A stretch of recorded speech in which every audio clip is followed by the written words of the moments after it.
3 जनवरी 2026 उस दिन कुछ ऐसा होता है जो पूरे ग्लोबल ऑर्डर के फाउंडेशन को हिला करके रख देता है।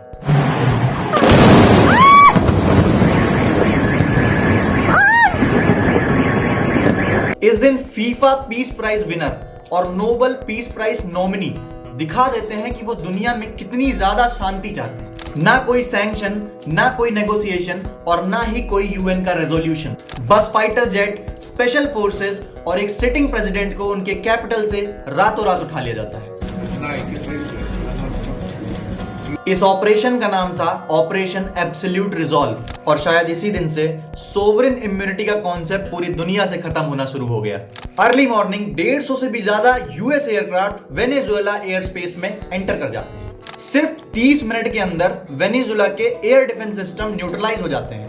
एलाइट यूएस स्पेशल फोर्सेस सीधा घुस जाते हैं वेनेजुएला के मिलिट्री बेस फियर्ते टूना में, जो वेनेजुएला का सबसे ज्यादा फोर्टिफाइड मिलिट्री बेस माना जाता है। टारगेट क्लियर था, निकोलस मदुरो जो वेनेजुएला के सिटिंग प्रेसिडेंट थे और उनकी वाइफ। रात 2:29 तक दोनों यूएस कस्टडी में थे और सनराइज होने से पहले वेनेजुएला से बाहर एक यूएस वॉरशिप में न्यूयॉर्क के लिए निकल चुके थे। वॉशिंगटन ने इसे जंग नहीं बोला, उन्होंने सिर्फ इसको एक लॉ एनफोर्समेंट का नाम दे दिया।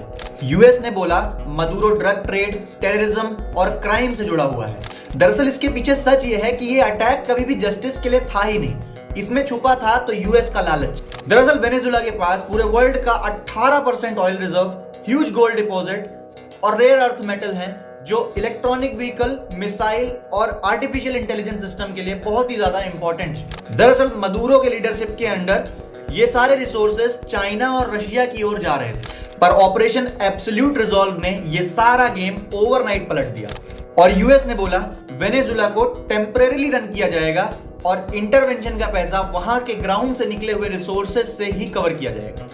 और यहीं से एक नया मॉडल निकल के आता है जिसे हम कहते हैं पेट्रो प्रोटेक्टोरेट, मतलब जहां वॉर खुद को ही फंड करती है। और कुछ कंट्रीज ऐसी भी हैं जिन्होंने इस वॉर को कंडेम भी किया है, जैसे चाइना ने इसको हेजिमोनिक एग्रेशन बोला, रशिया ने इसको एक्ट ऑफ वॉर बोला है और वहीं पर सामने यूरोप ने इस पूरे अटैक को देख करके सिर्फ इग्नोर कर दिया। तो देखते हैं इस वॉर से इंडिया पे कितना इंपैक्ट पड़ने वाला है। देखिए, इंडिया कभी वेनेजुएला से millions of tons oil import करता था, पर यूएस के बहुत सारे सैंक्शंस की वजह से ये फ्लो पहले ही टूट चुका था। देखिए, आज की डेट में इंडिया के अंदर शॉर्ट टर्म में ऑयल मार्केट तो बहुत ज्यादा स्टेबल रहने वाली है, पर लॉन्ग टर्म में अगर यूएस बेस्ड कंपनीज वेनेजुएला में रिवाइव करती हैं तो इससे होगा ये कि पूरे वर्ल्ड में ऑयल प्रोडक्शन का कंपटीशन बढ़ जाएगा और इससे शायद ऑयल सस्ते दाम में मिलने लग जाए। देखिए, इस अटैक का जो रिजल्ट होगा वो इकोनॉमिक पॉइंट ऑफ व्यू से तो फायदेमंद है, पर एथिकली कंडेमनेबल है।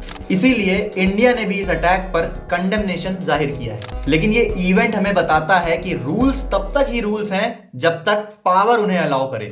तो इसमें पहला मेन सवाल ये है, क्या ये अटैक एक नए रिसोर्स वॉर एरा को जन्म देगा? और दूसरा सवाल ये है कि अगर सोवरेनिटी एक बार ओवरराइड हो सकती है तो दूसरा देश कौन? इन दोनों सवाल का जवाब क्या हो सकता है, कमेंट में जरूर बताइए।